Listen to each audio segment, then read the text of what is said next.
Well, I actually didn't want to make this video at all, but these last few days playing World of Tanks has been incredibly difficult, and I think I'm not the only one, because this Christmas season with the holiday ops, I'm not sure what changed, but the games are getting so fast and so unpredictable that I just don't know how to react. And I've been dreading the game ever since the new patch rolled out. All the new tanks with all the players coming back, the YOLO in theirs, and I don't know, man.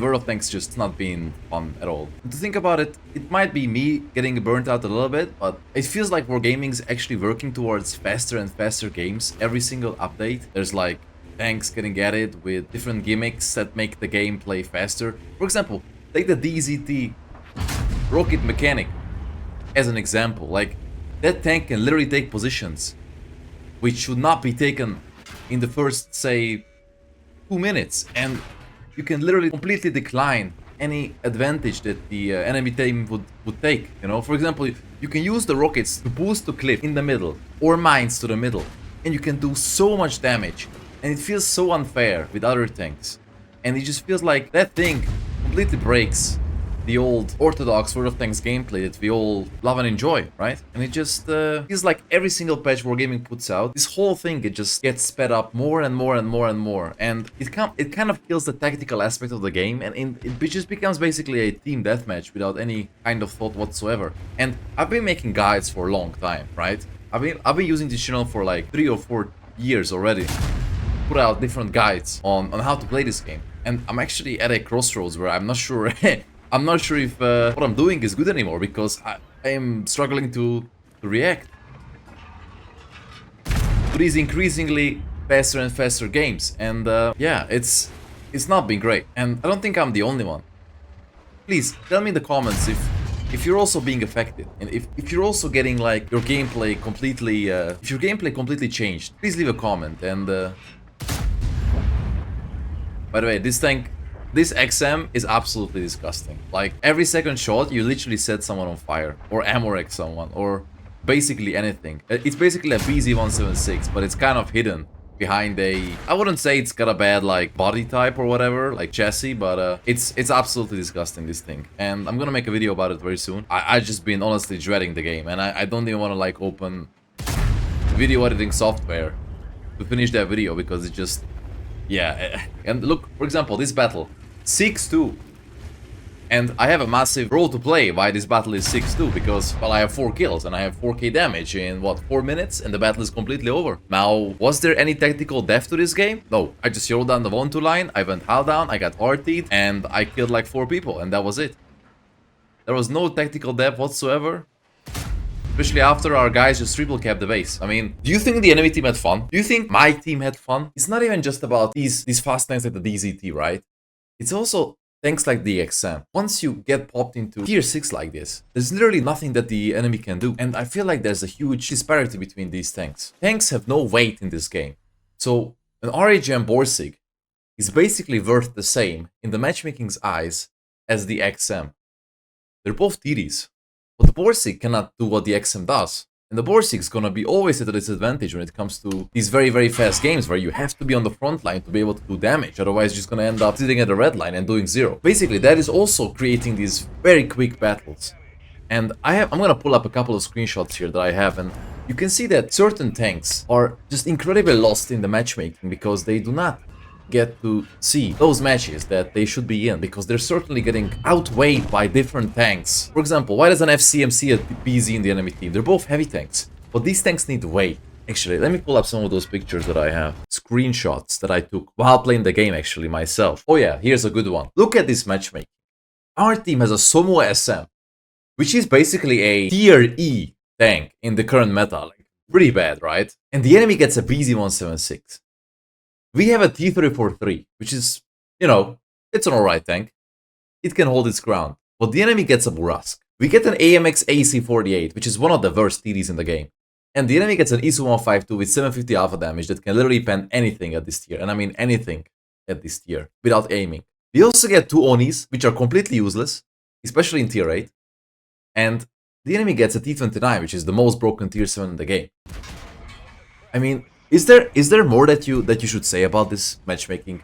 And This is basically just one example of utter messes that you get in terms of game balance. You know when you're playing a tier 8 light tank, say an M41 Bulldog, and the enemy gets an even 90, and your match is completely destroyed because you just cannot spot that even 90. And you don't have to play Prorovka for that. You can play a simple map like Fjords or Live Oaks or Murovanka even.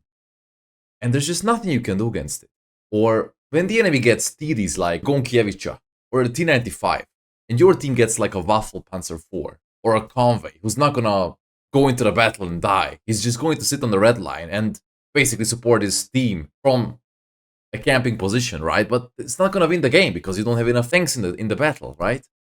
And this is in a way the beauty of random battles. But I feel like there should be massive weights on different tanks. The Minotauro should not get in the same matchmaking as a Gorilla. They should not be matched up against each other. Because what you're gonna end up with is gonna be an absolutely imbalanced mess of a battle, which is gonna end in 4 minutes. And nobody's going to have fun. Are you having fun in those 4-minute battles? I, for one, do not have any fun in those games. I'm having fun in those games which are lasting 8 to 15 minutes long. And I'm not talking about a Prorovka camp or a Murovanka camp that you cannot break. I'm talking about those matches where you can use your tactical advantage, you can use your brain, you can think of the outcome of the battle and have enough time to reposition yourself depending on what the enemy does. And then either change the course of that game with your play or have a very well balanced match that you just enjoy because there's action all around you and not just ending in 4 minutes. And usually these battles are like 15-2, 15-3, 15-4, but 15-0s are not that rare either.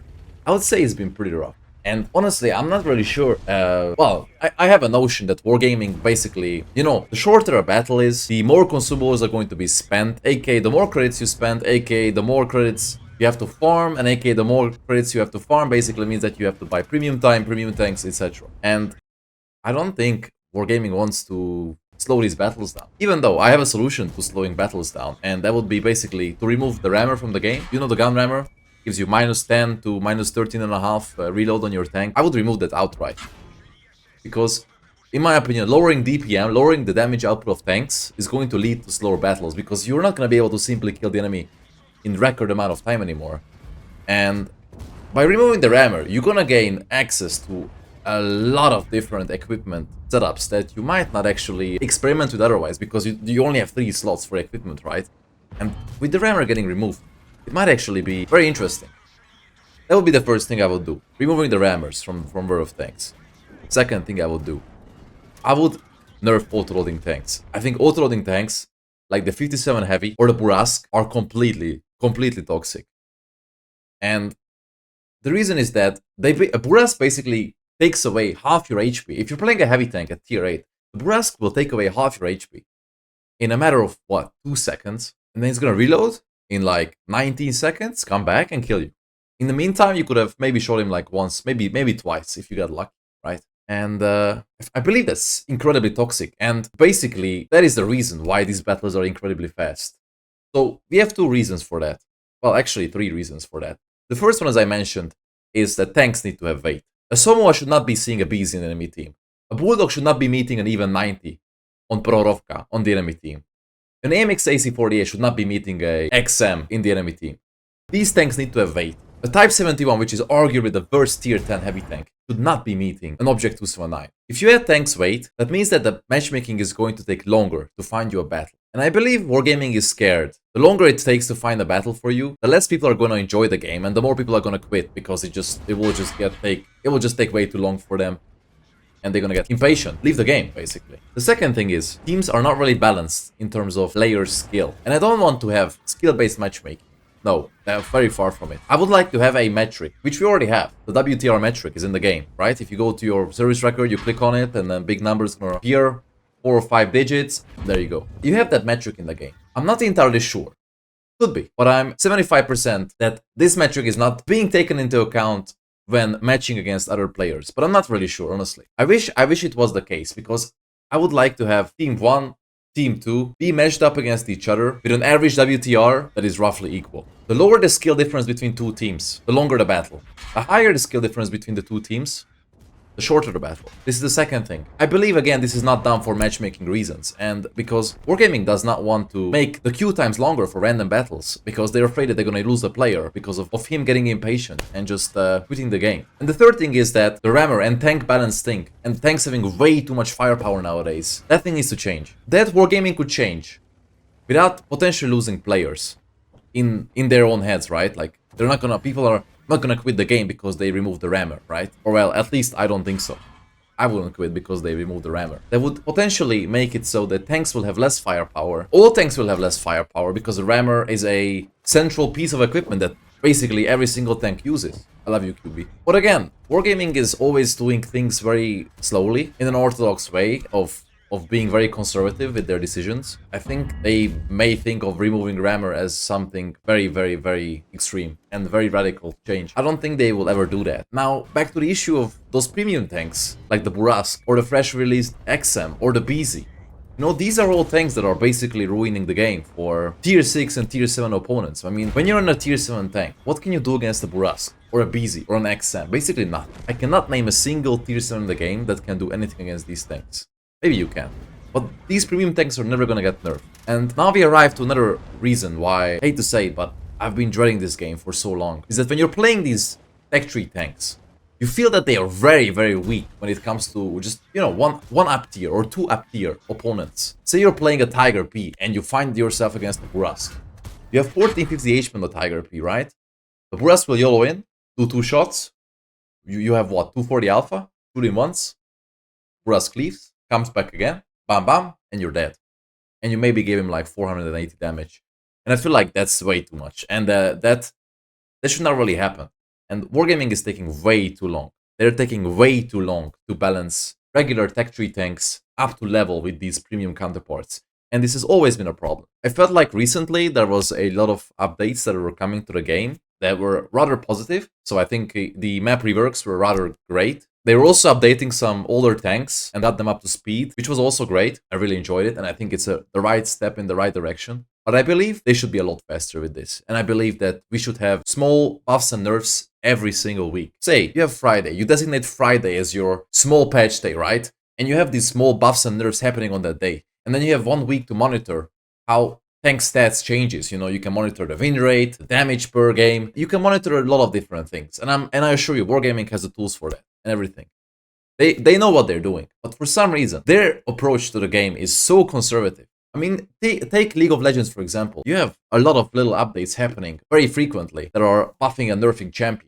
Why cannot we have that for tanks? I'm not asking to give the Tiger P 400 alpha damage. I'm just asking you to give the Tiger P, say, 300. I mean, it's an 88mm, very scary German tank that was basically the pinnacle of heavy tank cores. Why cannot it have more alpha damage, you know? Just little tests. Small things like that, you know? And I feel like that could be a thing. And I think that's something that we are really, really missing from the game. To be a little bit more dynamic. Now, another huge issue that I have with how this game is not really getting updates is that the last time we got a map was in 2023, a new map. It's almost been 2 years since then, and that's kind of scary. I mean, I made a video about the problems with the World of Tanks roughly 6 months ago and why it may be dying, even though it's not dying yet, I believe, and will not be anytime soon either. But I believe that this game has a bread and butter, aka we have tanks that are playing on different maps. And the game would be so much more colorful if we just had more maps to play.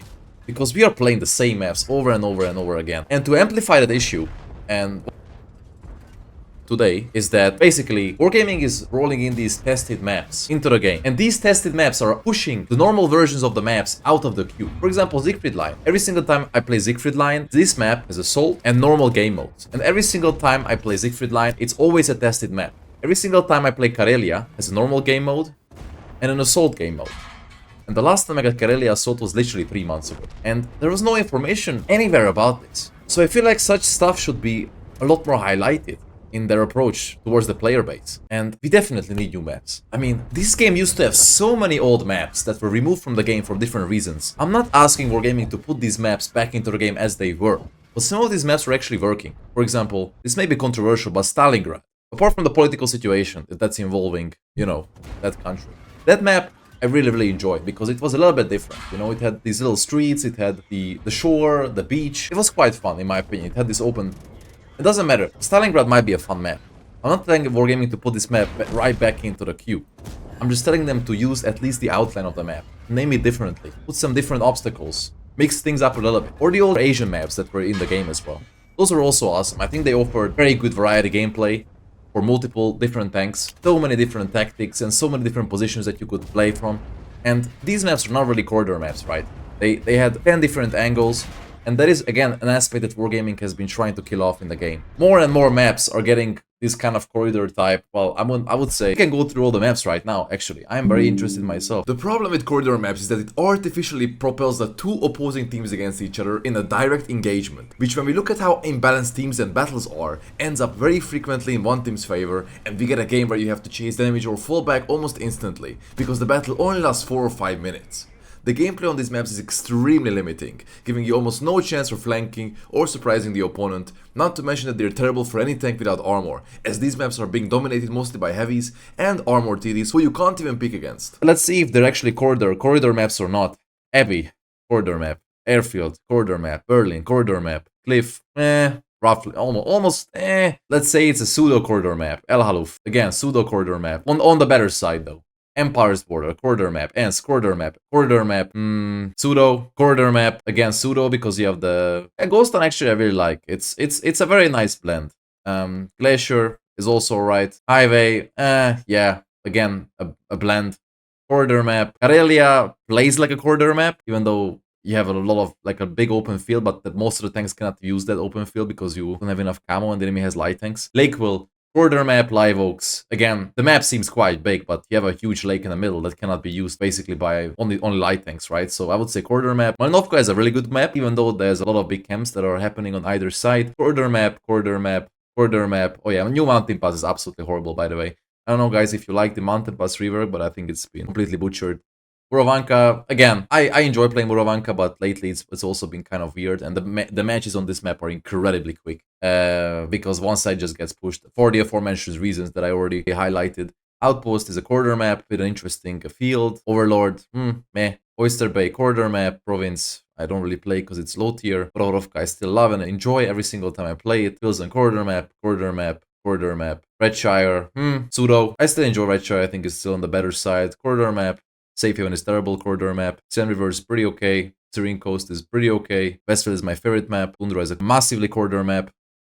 Too junky as well, even though you have a field of basically that you cannot really penetrate with anything because you have lines of TD sitting on either side. Steps is a corridor map because you can't play on the field. Otherwise, you end up getting eaten by the enemy TDs.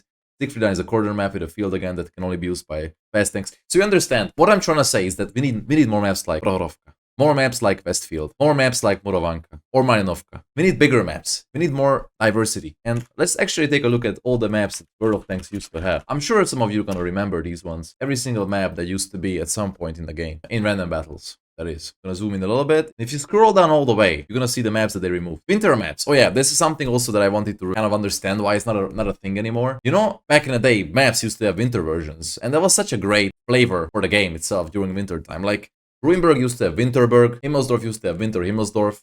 And I think that was great flavor, you know, like during Christmas time, you nice and cozy, you pull up Himmelsdorf, oh, there's snow everywhere. I don't know, it made me feel really good. I don't know about you guys, but that's besides the point. So, we arrive at the removed maps, as you can see. So, there used to be Dragon Ridge. I never played this map, so I'm not gonna talk about this one. It looks pretty hectic though. We had Fiery Salient, which was basically a Prohorovka with a different aesthetic. Now, here comes the fun part. Hidden Village, for example. This was a corridor map, but you had so many corners that it actually was very, very fun to play the small village. And once you won the small village, basically could just flank and have different kinds of angles. And I always felt like it was a really good map, and you could always surprise your opponents. Kharkov was a phenomenal map. I really loved it. And it was a blend of a corridor map, but again, you had so many corners that you could flank and arrive from different corners and surprise your enemy. And that was really, really great fun. And you had this massive square as well, and you had these small little streets. Some of them you could even climb over rubbles and windows and stuff, and you could just basically surprise your opponents every single time. It was so much joy. One of my favorite maps. And then they changed it, and it was really bad. And then they removed it from the game because... Then we had Komarin. Komarin is somewhat of a mixed bag for me. Komarin was actually the map that I played World of Tanks on the very first time. This was literally 12 years ago. If you were a good player, you understood how this map worked. And you could basically just punish every single tank from the middle by being hidden and abusing the mechanics. I don't think this was a good map. Minsk was kind of controversial when it came in. it was pretty mid, and then it got an update, and I think it was actually phenomenal. They wasted so much resources on making that map good, and actually, I think it ended up being pretty well. Pittangard, it was very low tier.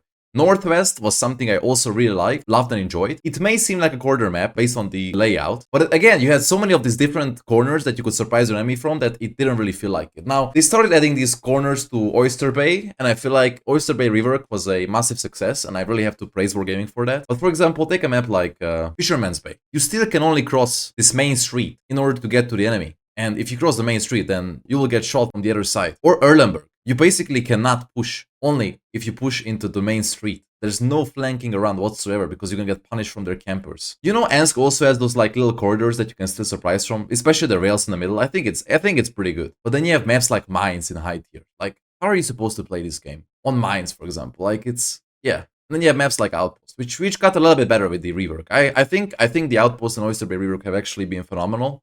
Once again, props to Wargaming for that. But then we still have maps like Safe Haven. And you know what the saddest part about Safe Haven is? That this one has a tested map mechanic. A map where the bunker just falls in. And that just basically removes the ability to exit the bunker towards this side.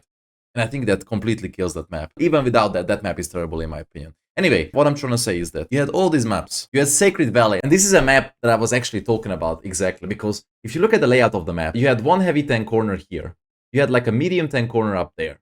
And you had like different little roads with lots of cover that you could move around with any tank, and you could surprise enemies from any corner whatsoever. And it was such a good flavor map. It really brought a new way of playing World of Tanks into the meta. This map was removed in update 1.0, where the game got a graphical update. South Coast was again a very interesting blend. You see, you had like a small village in the middle. You had different kinds of sniping positions for TD players. You had a massive brawling position here and a massive brawling position there. And again, it was so vivid and the gameplay was so fruitful. And every single time I would play South Coast, the games would never ever end under 10 minutes.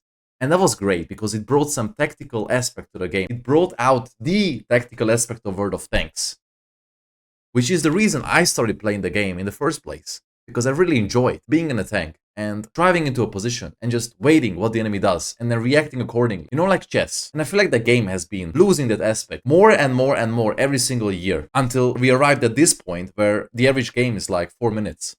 15-1, 15-2, 15-0. Not every single game, but the majority of the battles. So yeah, what is the takeaway from this? I really hope, I really wish that World of Tanks would get massively more maps. Or at least take some of these maps and just put them back into the game in a reworked format. Use the layout. Use the layout of Kharkov to make something else. Use the layout of Sacred Valley to create something very similar. There's a video about me playing on Sacred Valley. Nayo's video. This is 9 years ago, guys. It was one of my biggest games at that time. Just to give you like a little bit of an example how the game used to look like on this map. You would spawn in and you would already notice that the map is huge. And there's so many different routes you could take. The quality is not the best, obviously, because it's an old video and it's only 720p. And the guy's running a couple of mods, which might be a little bit distracting. But as you can see, you basically drive up here. And it's already, you can see how much depth to this map there is. You got a big bridge that the enemy has to cross in order to get up here. But you have so many little corners, so many little positions. And I feel like the game has been getting simpler and simpler and simpler and simpler in terms of maps. That we got to the point of most of the maps being completely corridor based. And I really dislike that. And I feel like that tactical aspect that I was talking about earlier is getting lost so much on these maps. It's absolutely crazy. And again, just want to show you like this map. Oh, the game definitely has come a long way since you see how the enemy budget is moving?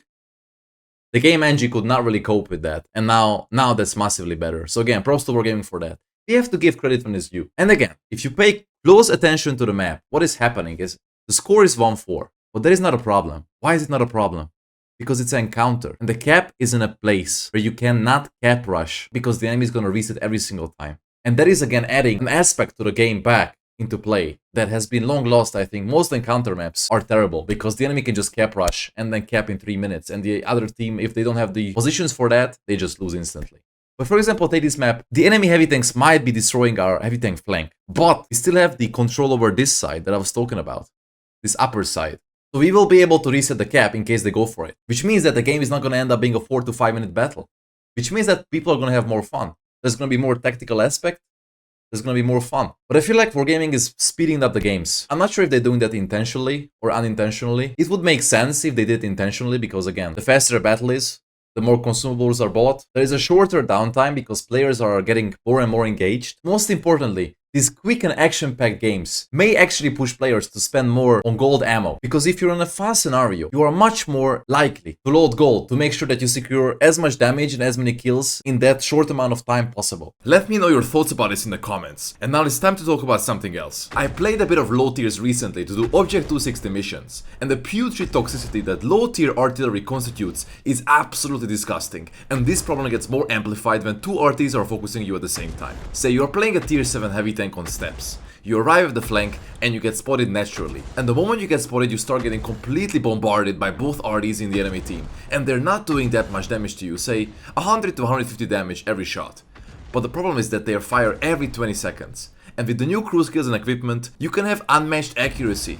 Not to talk about the pure horror of being perma-stunned. And stun is another mechanic that should not exist in this game. Not to talk about the new player experience. You start running your German heavies and get constantly targeted by the enemy left at tier 5. By that guy who has 50,000 battles in it and who's literally a veteran.